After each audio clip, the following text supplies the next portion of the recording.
He even let Nick catch one. Look at that guy there. What a beautiful fish. Look at that thing. Gorgeous. We'll get her back in the water.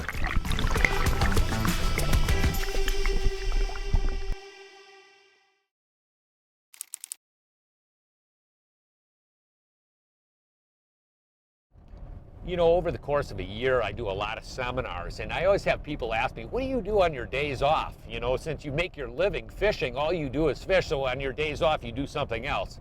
Well, this is our day off, and we're going fishing, and I'm fishing with my son, Nicholas, and we're gonna go do what we really like to do, explore small rivers. All across North America, some phenomenal fishing opportunities exist for walleyes, smallmouth bass, muskies, and one of our favorite species, Nick? Cats. And I mean big cats. You know, and one thing that you need for small river fishing is the right boat. And we're gonna look at some different strategies and how to navigate these rivers, tackling up, a little bit about locational strategies for catching really big catfish.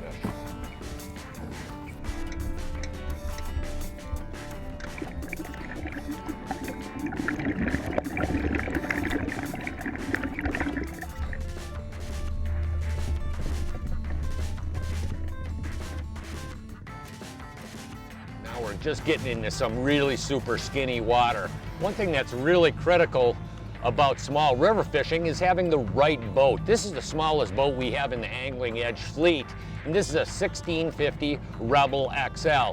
The nice thing about this boat, it is like a small boat with all the big boat features. What I'm talking about, it's got a nice rod locker, great big live well, sports track that it's adjustable for my depth finder as well as rod holders. And the other thing, it doesn't list, it's got a hull design in a reverse chine. And what that does is enables you to give us a lot more stability on a small boat like this. Even with 2 or 3 people standing on the side of the boat, this boat does not rock back and forth, which is really nice. And as you can see, we're getting into some pretty skinny water. And that's the other thing, it doesn't draft very much water. Like right below us here, what depth are we in here, Nick? About real shallow. 1.5 feet.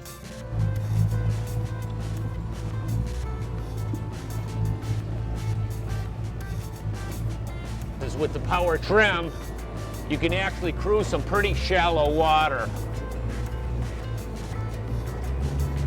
Now we're back into deeper water. We're right in the main river channel here. Now we can start to move out. You know, when you're river catfishing like this, we're really looking for 3 specific things. Number 1 is depth, number 2 is cover, and number 3 is current. And I got a Humminbird depth finder on here with side imagery, and this side imagery is really a cool tool in the fact that I can see a lot of submerged wood and rocks. And in a river situation like this, catfish like rocks and wood, particularly if you have deep water and current running through it. Look at all the big boulders right in here, as well as right next to a log jam. This is a really good spot right here. Look at all the wood in here, and you can see right in that log jam we just passed, there's a lot of good cover right in there. That's a critical spot. We'll probably set up on that when we come back. Right now we're going upriver for about 5 or 6 miles. We're gonna identify the best spots and then fish our way back down. Okay, drop it. Mercury engine test.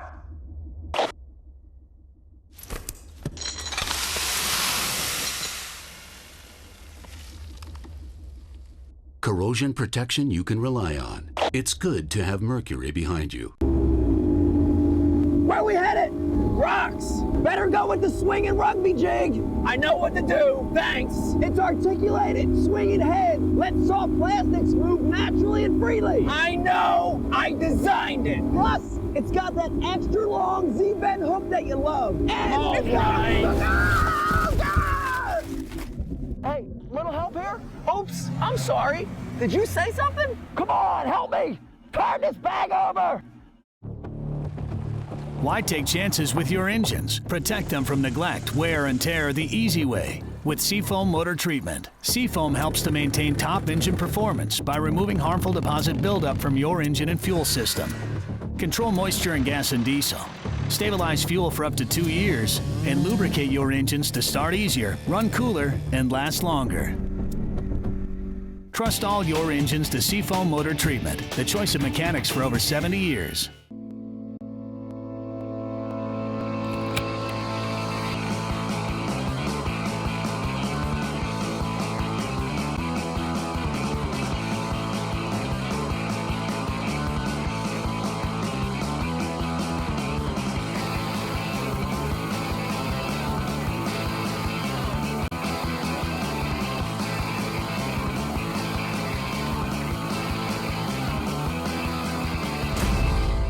Mercury engine test.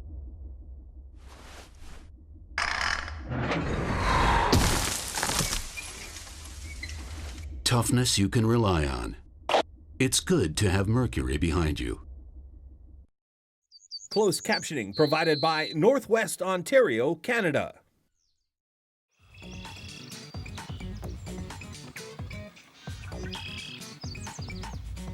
You can see what's down below here. This is a classic catfishing situation and how we catch them. And we're just simply anchored up. And this is what's so relaxing about catfishing. You set up on a spot, you flip baits out, and more or less wait for the fish to come to you. But the thing is, the key is setting up on a right spot. We're on an outside corner bend. I'm gonna cast this cut bait right out in front in the log jam. Let it sink down to the bottom. Pop her in the rod holder and wait for a bite.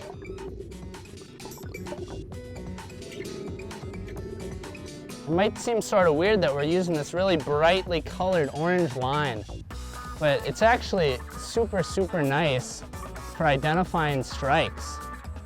Today we're using the Suffolk Siege 25-pound test, once again in this bright orange line.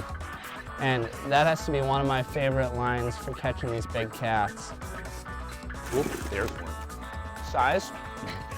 They're all big. Look at that guy, look at that whippersnapper. Do you know what I did? No. I went to a smaller piece of cut bait. Sometimes they like that. Look how fast that guy is. Whoa, look at that. Whoa, whoa, whoa. Boy, those guys are tough, aren't they? Boy, they're really built for living in rivers. And they're a tough customer. They really are. Come here, buddy. Look at that guy. Whoa. Come here, buddy. Ooh. Not a giant, but it's a nice one. Still fight good. They're tough. I know. Oh, come here. I'm gonna have to back up here. Come here. Come here. I gotta back up here. There you go. Come here. These guys are tough. Come here. Oh. Oh, this guy here in the current. We're really ripping in here. Get him. Get him, Bubba. Come on. Come on. There you go. Come on. Good, bud. Oh, there you go. There you go. Ooh. Ah, that was sort of interesting. It took a little while to get that one out of that hole. Usually they hit so quick. Nick, can you grab the pliers for me, please? Yeah, I got them right here. Okay, see if we can get this little rascal out of here. Ooh, he's a tubby little guy. Hang on, let me. You got the? Can you get him? Yeah. There you go. Whoop, there you go. Right there. That's a pretty sporty guy. That's what we're talking. You know, one thing, we do so much fishing, and it's really relaxing catfishing. As we were sitting, Nick and I, we could sit and talk and relax. You put the baits out and sort of wait for strikes. And these guys, once in a while, these guys sort of surprise you, and they can really pull. They really are. Boy, they're a beautiful fish, aren't they? Look at the belly on that thing. Yeah, she's a real chunk. Okay.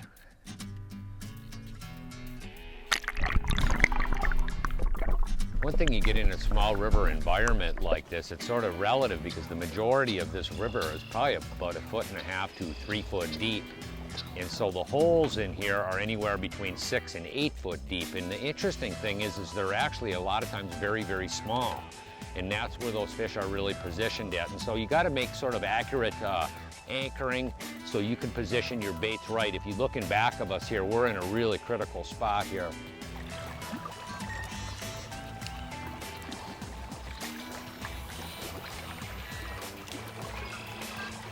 Get him. There's one. Get him. Oh yeah, there we go. Eat on them. Ooh. It take a while. It's interesting. You know, we're sitting in these log jams, and you pitch it out in front of the log jam, and it's taken a while to bait those fish out of there. Sometimes when these fish are really hot, it's amazing on how fast you drop the bait and they're active. They swim up and grab the bait that quick. You're gonna have to move forward, Nick. Oh, ooh. There you go. There you go.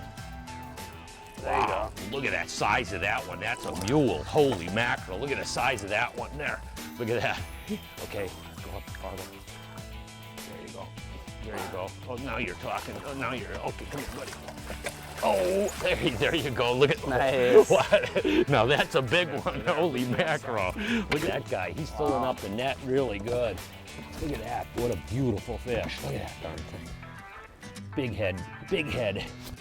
But look at those barbels. You can see how these guys are really designed for this environment, and they have taste buds all throughout the length of their entire body, so they're a great big taste bud. I mean, look at the size of that fish. It's gorgeous. Small river.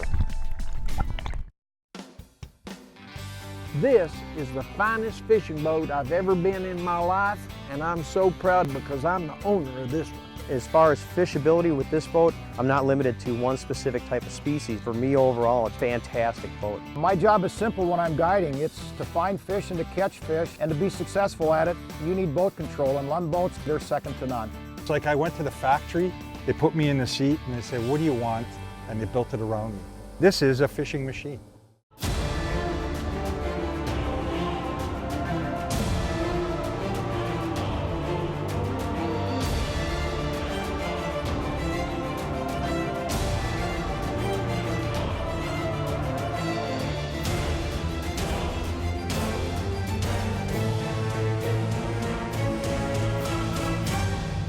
There's no place like this. I can't believe it, and it's huge.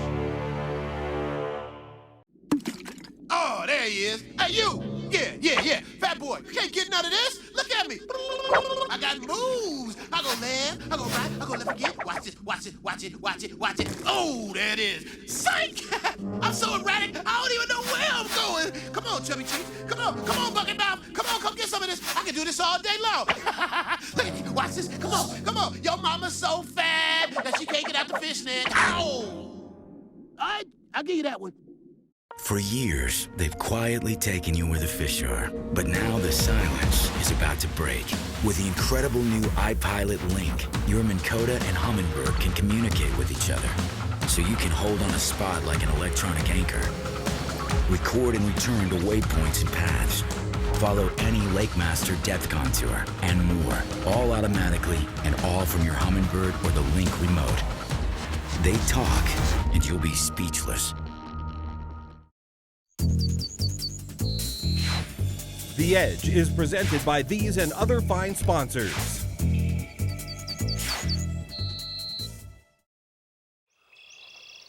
Nick, cut out some fresh bait. Okay.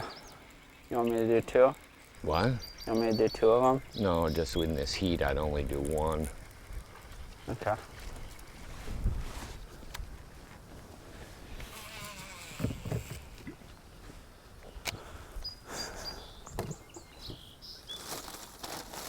So what we're using today is just sort of the classic catfishing rig, a sort of a slip sinker rig. What we got here is a big 2-ounce sinker, a bead to protect the knot, a swivel which holds on the leader.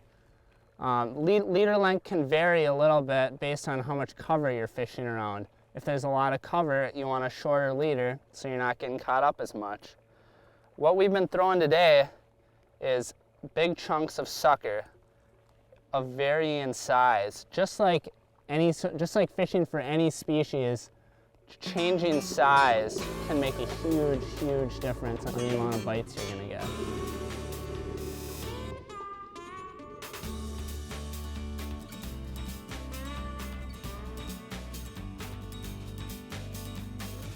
You know, right now we have pretty high light conditions, and what happens is a lot of times these catfish actually bury in these log jams.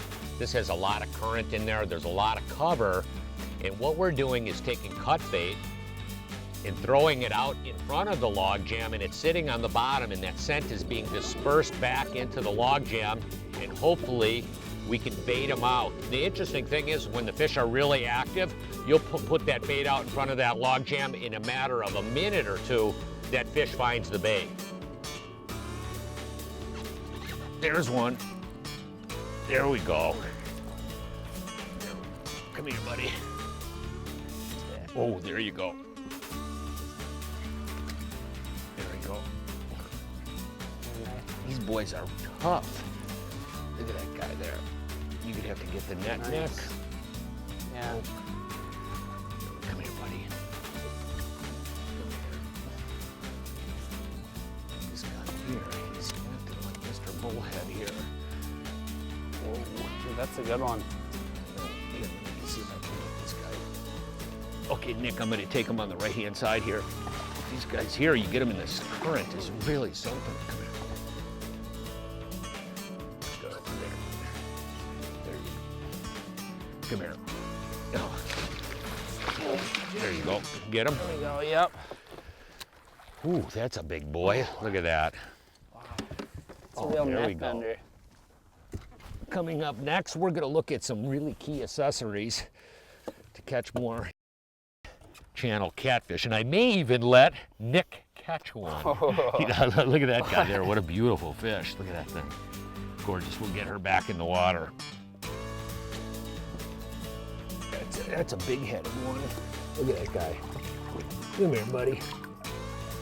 What a beautiful fish. These guys just got done spawning probably about a month and a half ago, and you can see that this guy's been feeding pretty good. We'll let her go.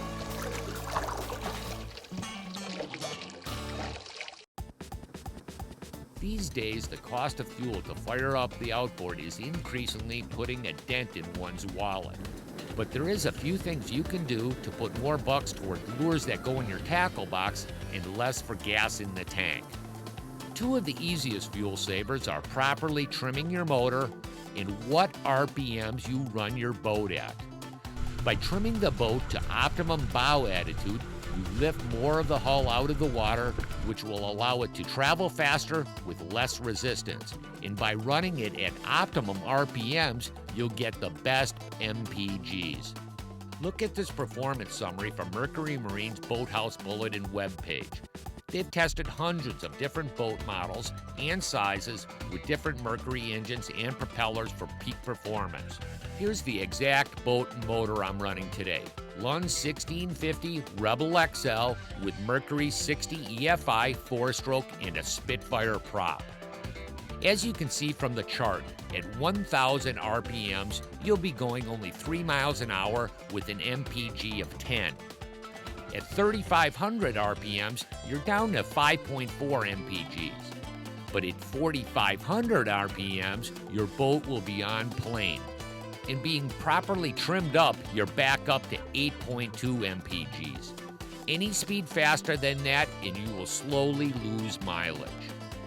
Proper maintenance and fuel additives will also keep your motor running at peak performance, which will save you money in the long run.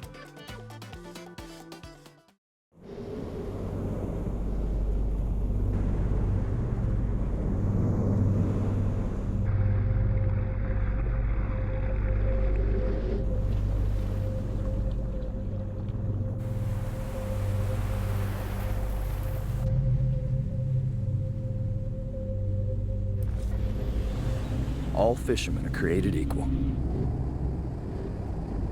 Some just use better fishing line. It's time to put a new spin on innovation and touch off a revolution. It's time to push boundaries and leave our mark on the world. It's time to say goodbye to excuses, limitations, and half measures. It's time to get it together. New Onyx with Cross-Touch. Now, everything you can do with a touchscreen, you can also do with a touchpad. Only from Humminbird.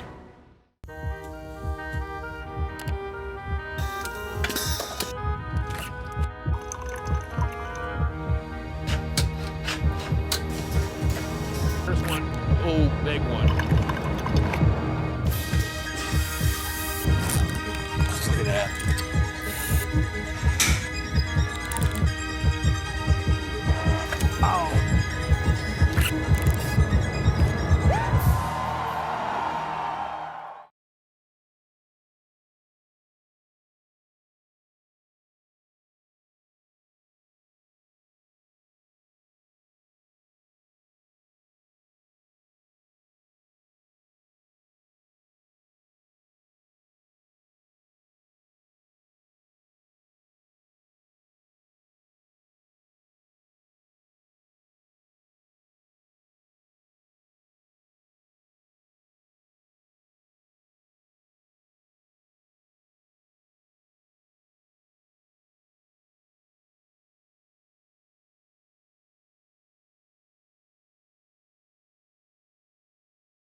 The Edge is presented by these and other fine sponsors.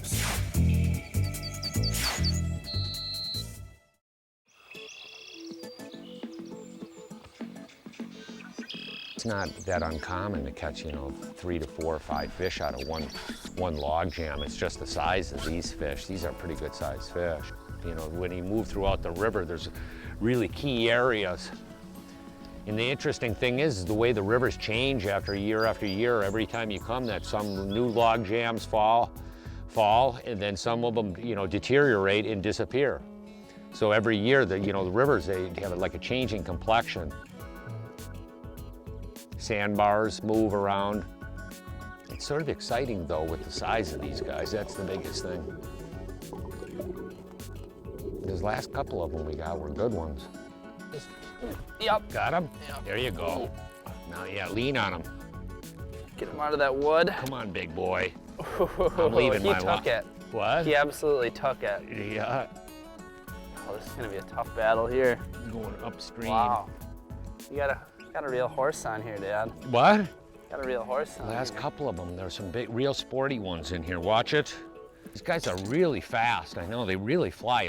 So many people think that catfish are like sleepers, but catfish are really major carnivores. Late spring, early summer, these fish come in and they spawn in the cut banks, and then they come back and they redistribute down the river, and they're set up on all these like key feeding spots. In this particular river, it's log jams. Whoa. Wow. What?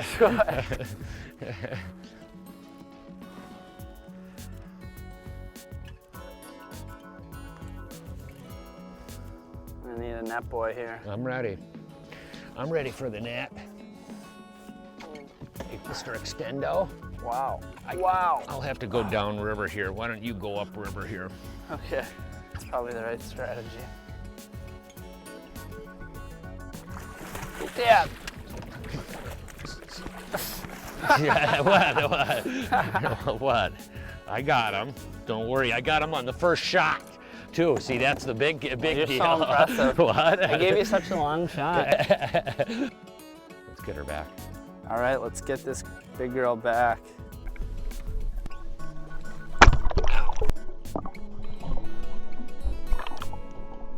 We just went through a little volley of fish, and it's really sort of interesting. For a good portion of the day, we were holding the rod in our hands and waiting for the strike, and we were actually missing some.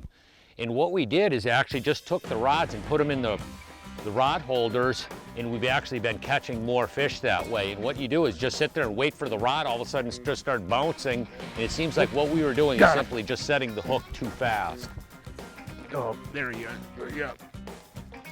How is he? Oh, big one. Oh man, look at them dogs. Oh. Wow. Come here, buddy. Boy, you set the hook on him, you gotta get on him really quickly, otherwise they run around. We got a lot of cover. This is actually sort of like 4-foot weed beds around here. Come here, buddy. Come here, look at that. Wow. Starting to get going, Nick. I'm gonna need you with the net here, Bubba. Absolutely. Whoa, yeah. Holy cow, he's a big one. Yeah. Whoa. Yeah, come here, buddy. Come here, buddy. Oh. He's pulling me out of the boat. Wait, here, let me see. Go around on this side. Oh, okay. Out on the end of the net. Oh, Jesus. Sorry about that.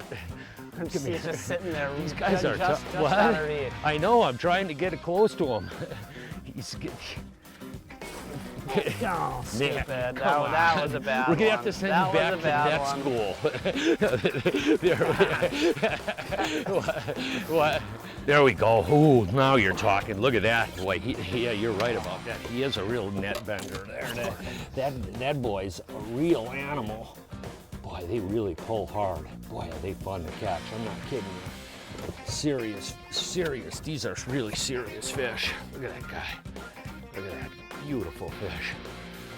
The interesting thing is there's rivers with phenomenal catfishing all over North America. If they're close to you, I definitely would take advantage of it if you like fishing, because these guys are fun. I can guarantee you that. We better get her back in the water. She's a big fatty.